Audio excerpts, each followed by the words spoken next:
September 1, 1943, Rabaul Airfield, New Britain. Lieutenant Commander Saburo Sakai, a legend of Japanese naval aviation, scanned an American intelligence report. The words made him laugh out loud. The Americans, he read, had produced a new fighter. They called it the Hellcat. The report suggested it weighed twice as much as his own Nimble Zero. Another American failure of design, Sakai thought. Through the humid air, he could see his A6M Zeros lined up, sleek, nimble, deadly. For 2 years, these aircraft had dominated the Pacific, shattering every opponent: British Hurricanes, American P-40s, and Dutch Brewster Buffaloes.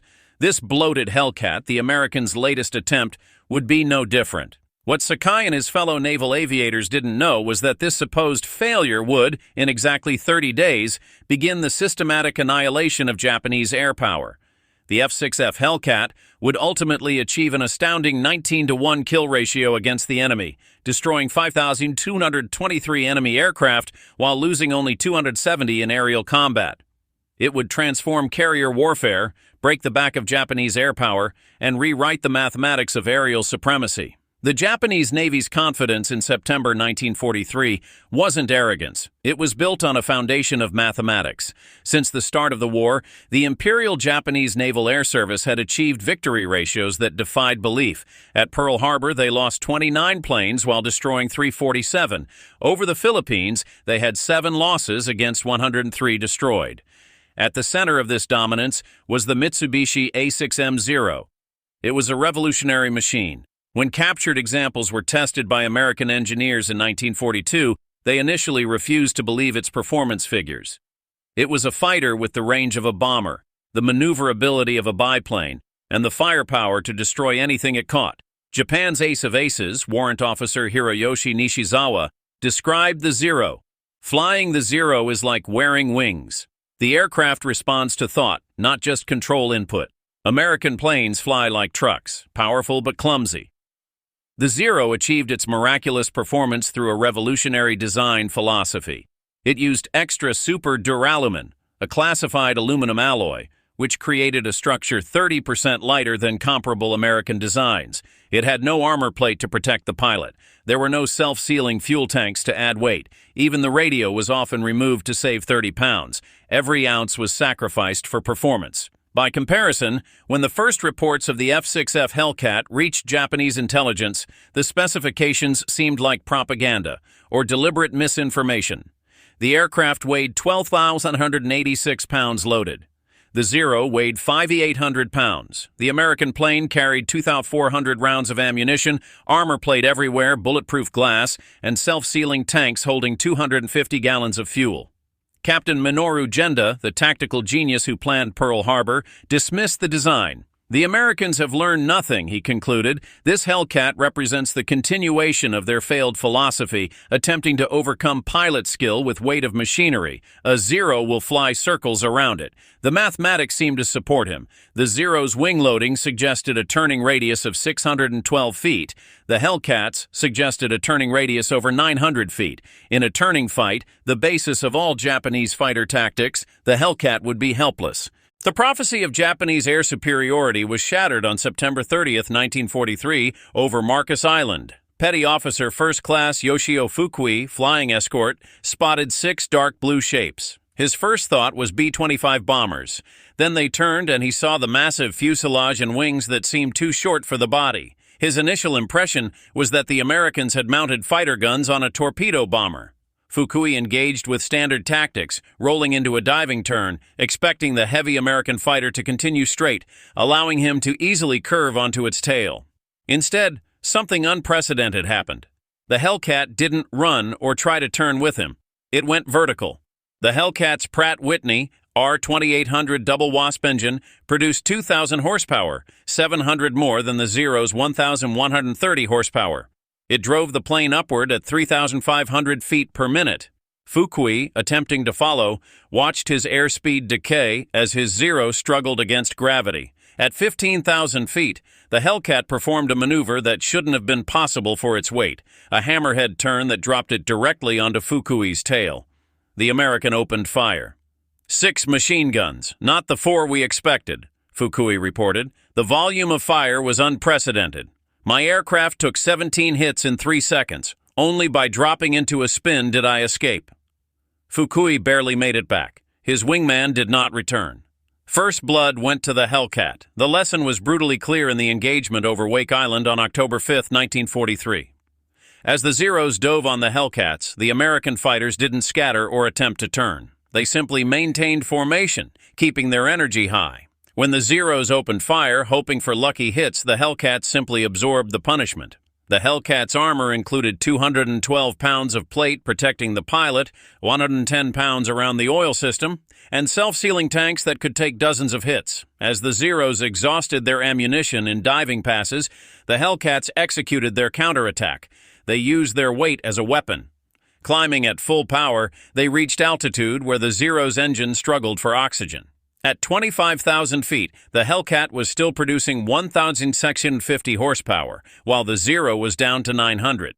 They came down on us like hawks on sparrows, one pilot wrote. Their weight gave them speed we couldn't match. They would dive, fire those 6 terrible guns, then climb away before we could react. 8 Zeros were shot down. No Hellcats were lost. By November 1943, veteran Japanese pilots like Lieutenant Commander Tao Tanamizu, one of the few who had survived multiple encounters with Hellcats, were desperately trying to re-educate their comrades. "Forget everything you know about air combat," he told them. "The Americans have changed the rules. They no longer fight our fight. They fight like executioners, not warriors." The Hellcat wasn't designed to outturn the Zero. It was designed to never need to. Using a doctrine called energy fighting, Hellcat pilots maintained speed and altitude, converting potential energy to kinetic energy in slashing attacks that gave Zero pilots no chance to use their superior maneuverability. The technological gap was growing, and the disparity in firepower was mathematical. The Hellcat's 6 Browning M2 machine guns fired 750 rounds per minute each, totaling 4,500 rounds per minute. Each large 50-caliber bullet delivered 3,500 foot-pounds of energy. The Zero's machine guns fired smaller rounds that delivered only 750 foot-pounds of energy. The Hellcat was a devastating bullet hose. More critically, American carriers had radar-guided fighter direction. While Japanese pilots still relied on eyesight, Hellcat pilots were guided to their targets by shipboard radar controllers who could see Japanese aircraft from 50 miles away. Lieutenant Sadamu Kumachi described his first radar-directed interception. "No warning, no visual contact. Hellcats diving from above, exactly on our heading, perfectly positioned. We were blind men fighting those who could see in the dark." By January 1944, the Japanese pilot crisis was becoming catastrophic. The pre-war Imperial Navy pilot training program had taken 3 years, with pilots entering combat with 700 flight hours. They were artists of aerial combat. By early 1944, Japanese naval pilots were entering combat with only 300 hours of flight time. Fuel shortages meant most training was done in gliders. Gunnery practice was limited to 50 rounds per pilot. Meanwhile, American pilots were arriving with 300 hours minimum, including 50 hours in the Hellcat type. They had fired thousands of practice rounds and learned energy tactics in safety over Texas airfields. Lieutenant Commander Yoshihiro Hashimoto wrote, "We are sending children to fight professionals." One ensign who arrived at the front had never fired his guns in flight. He lasted 7 minutes in his first combat. The inevitable climax arrived on June 19, 1944, the Battle of the Philippine Sea, or as it became known, the Great Marianas Turkey Shoot. The Japanese committed their reconstituted carrier force, 9 carriers and 450 aircraft. Against them was Task Force 58 with 15 carriers and 956 aircraft, 450 of them F6F Hellcats. American radar detected the first wave of 69 Japanese aircraft at 150 miles. The Hellcats were vectored for interception with perfect positioning, altitude advantage, sun at their backs, approaching from the Japanese blind spots. Lieutenant Zenji Arbe, leading the fighter escort, saw the Hellcats minutes before engagement. They were stacked from 20,000 to 30,000 FT, at least 60 of them, waiting like a steel curtain. The engagement lasted 12 minutes. Of the 69 Japanese aircraft, 42 were shot down. Commander David McCampbell, CAG of Air Group 15, shot down 7 aircraft in that single day. "The Zeros tried to turn with us," McCampbell reported. "We simply refused. We'd make a high-side run, shoot one down, zoom climb back to altitude. By day's end, the Japanese had lost 346 carrier aircraft plus 50 land-based aircraft. American losses were 30 aircraft from all causes. The Hellcat's dominance was psychological as well as physical, producing Hellcat psychosis among surviving pilots. Admiral Ozawa wrote that the enemy's radar-guided fighter direction achieved the industrialization of air combat. Each Hellcat was not an individual fighter, but a component in a vast machine. In October 1944, at the Battle of Leyte Gulf, Commander David McCampbell led 7 Hellcats and intercepted a force of 60 Japanese aircraft. In the ensuing 90-minute battle, McCampbell shot down 9 aircraft, while his wingman destroyed 6 more. 7 Hellcats had routed 60 Japanese aircraft, destroying 15 without loss. The collapse was complete. The transformation of Japanese naval aviation into kamikaze operations represented the ultimate admission of the Hellcat's superiority.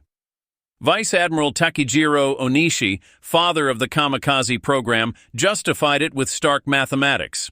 If a Zero attacks a carrier conventionally, the Hellcats will destroy it, and the probability of success is near 0. If the Zero becomes a bomb, the probability of hitting increases to 30%. Even the legendary Saburo Sakai, having survived hundreds of combats, nearly died in his first encounter with Hellcats in June 1944. He wrote, "I performed my best aerobatics. The Hellcat followed easily, almost casually. I survived only because the American pilot made an error."